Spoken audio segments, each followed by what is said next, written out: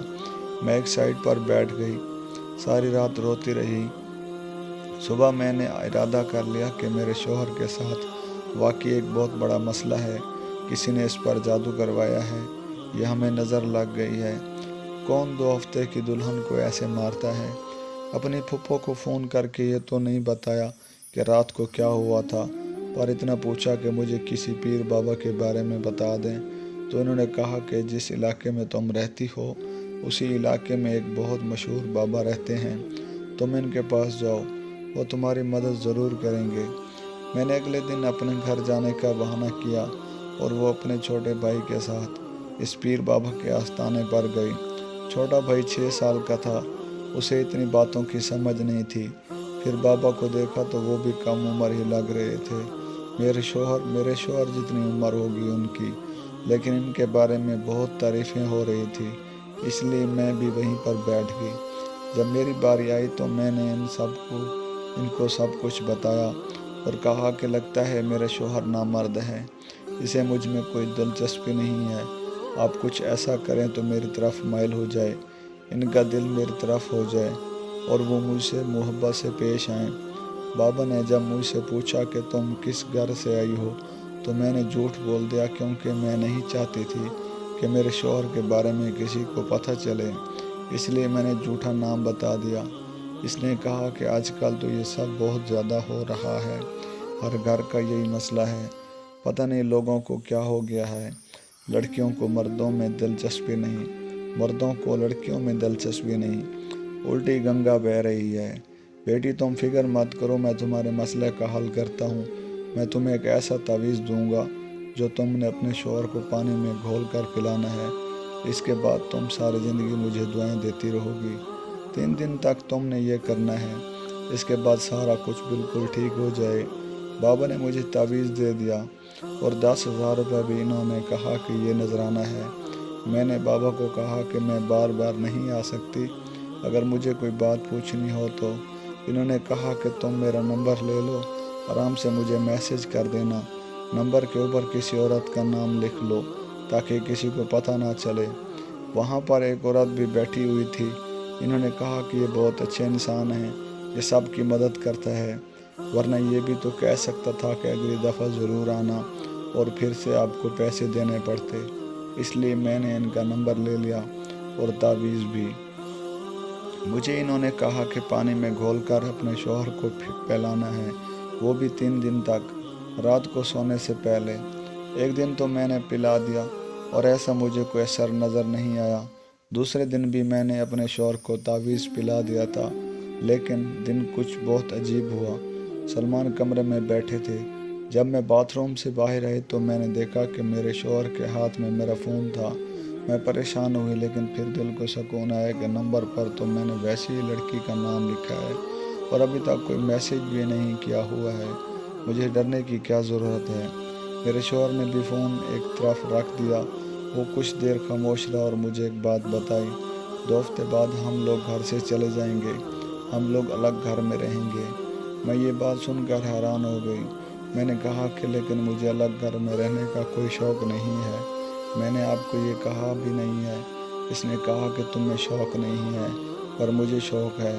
میں نے کہا کہ پھر ساری دنیا تو یہی کہے گی کہ میں نے آپ کو آپ کے ماں باپ سے الگ کر دیا۔